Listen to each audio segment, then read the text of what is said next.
یہ صدائے حریت جموں کشمیر ہے۔ کشمیر اپ ڈیٹ کے ساتھ ابن سلام۔ بھارتی فوجیوں نے ضلع پلوامہ کے کئی علاقوں میں شبانہ چھاپوں کے دوران مظاہروں اور پتھراؤ کے الزام میں 13 نوجوان گرفتار کر لیے۔ چاڈورہ بڈگام سے بھی مجاہدین کی اعانت کے الزام میں مزید 3 نوجوانوں کو گرفتار کر لیا گیا۔ کشمیر ہائی کورٹ نے مودی کے اشاروں پر چلتے ہوئے خطے میں مظاہروں کے دوران پیلٹ گن کے استعمال پر پابندی لگانے سے انکار کر دیا۔ جسٹس علی محمد مگرے اور جسٹس دھیرج سنگھ ٹھاکر پر مشتمل بینچ نے اس ضمن میں دائر درخواست مسترد کرتے ہوئے کہا ہے کہ جب تک بے ہنگم مظاہروں میں تشدد کے واقعات پیش آ رہے ہیں، طاقت کا استعمال ناگزیر ہے۔ مبصرین نے اس فیصلے پر افسوس اور تشویش کا اظہار کرتے ہوئے اسے لائسنس ٹو کل قرار دیتے ہوئے کہا ہے کہ اس سے مقبوضہ علاقے میں پہلے سے قائم انسانی حقوق کی سنگین صورتحال مزید ابتر ہوگی۔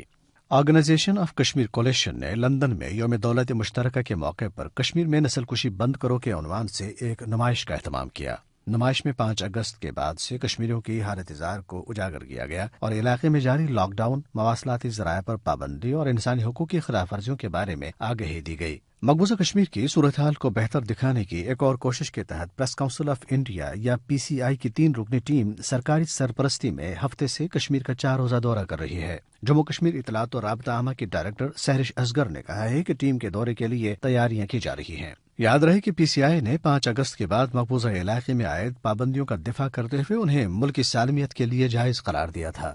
اپ ڈیٹ ختم ہوا۔ نریندر مودی کی زیر قیادت بھارت کی فسطائی حکومت نے RSS کے ہندوتوا ایجنڈے کی تکمیل کے لیے نہ صرف مقبوضہ کشمیر بلکہ پورے بھارت کو مسلمانوں کی قتل گاہ میں تبدیل کر دیا ہے۔ مقبوضہ کشمیر میں تاریخ کا طویل ترین لاک ڈاؤن، ظالمانہ محاصرہ، بدترین مظالم اور دہلی میں مسلمانوں کا حالیہ قتل عام برہمن سامراج کے خوفناک اور مذموم عزائم کا عکاس ہے۔ اس حوالے سے سنتے ہیں جموں کشمیر پیپلز لیگ کے وائس چیئرمین اور حریت کانفرنس آزاد کشمیر شاخ کے رہنما انجینئر مرزا مشتاق احمد شاہ کی گفتگو۔ کشمیر میں خصوصی حیثیت ختم کرنے کے بعد لگاتار لاک ڈاؤن پابندیوں میں ایک قوم کو یرغمال بنا کر حق پر مبنی تحریک آزادی دبانے کے لیے طنز دباؤ ظلم و جبر کے حربے آزمانا، بھارت میں مسلمانوں کی نسل کشی اور ملک بدر کرنا ہندوتا حکومت کے انسان دشمن ایجنڈے کی ہی کڑی ہے۔ کشمیر میں مسلمانوں کی نسل کشی، املاک کی تباہی کے بعد دہلی میں 1982 کے سکھوں کی نسل کشی کی طرح اسی انسان دشمن ایجنڈے کو آزمایا